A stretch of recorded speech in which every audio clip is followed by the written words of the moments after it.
अस्सलाम वालेकुम वरहमतुल्लाहि वबरकातुहू। अस्सलातु वस्सलामु अलैका या रसूल अल्लाह। बिस्मिल्लाहिर्रहमानिर्रहीम। दोस्तों, आज हम आप लोगों को शक के सदर का वाकया बताएंगे। एक दिन आप रसूल खुदा सल्लल्लाहु अलैहि वसल्लम चारागाह में थे कि एकदम हजरत हलीमा के पास एक फर्जंद जमराह दौड़ते हुए और हाफते कांपते हुए आए अपने घर और अपनी अम्मी जान हलीमा से कहा, अम्मा जान, बड़ा गजब हो गया। मोहम्मद सल्लल्लाहु अलैहि वसल्लम को 3 आदमियों ने जो बहुत ही सफेद लिबास पहने हुए थे उनको लिटाकर उनका शकम फाड़ डाला और मैं इसी हाल में उनको छोड़कर भाग आया हूँ।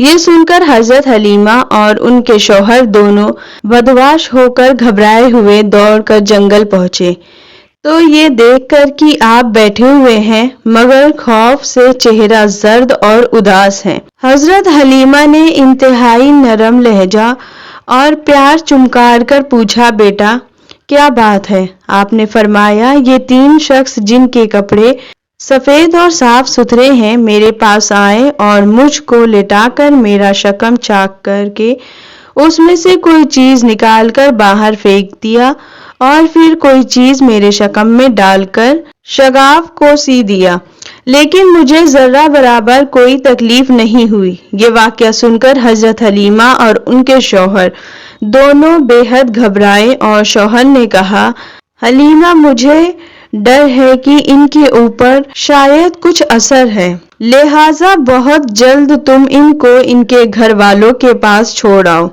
इसके बाद हजरत हलीमा आपको लेकर मक्का मुकर्रमा आई क्योंकि उन्हें इस वाकया से ये खौफ पैदा हो गया था कि शायद अब हम इनकी हिफाजत ना कर सकेंगे। हजरत हलीमा जब मक्का पहुंचकर आपको आपकी वालिदा माजिदा के सुपुर्द किया तो उन्होंने दरियाफ्त किया कि हलीमा, तुम तो बड़ी ख्वाहिश और चाह के साथ मेरे बच्चे को अपने घर ले गई थी, फिर इस कदर जल्द वापस ले आकर आने की वजह क्या है? जब हजरत हलीमा ने शकम चाक करने का वाकया बयान किया और उन पर कुछ असर होने का शुबा जाहिर किया तो हजरत बीबी आमिना ने फरमाया कि हरगिज नहीं, खुदा की कसम, मेरे नूर नजर पर हरगिज नहीं, हरगिज कभी भी नहीं किसी जिन या शैतान का अमल दाखिल नहीं हो सकता। मेरे बेटे की बड़ी शान है। फिर अय्याम हमल और वक्त विलादत के हैरत अंगेज वाकयात सुनाकर हजरत हलीमा को मुतमईन कर दिया और हजरत हलीमा आपको आपकी वालिदा के सुपुर्द कर अपने गांव वापस चली गई और आप अपनी वालिदा माजिदा की आगोश में तरबियत पाने लगे।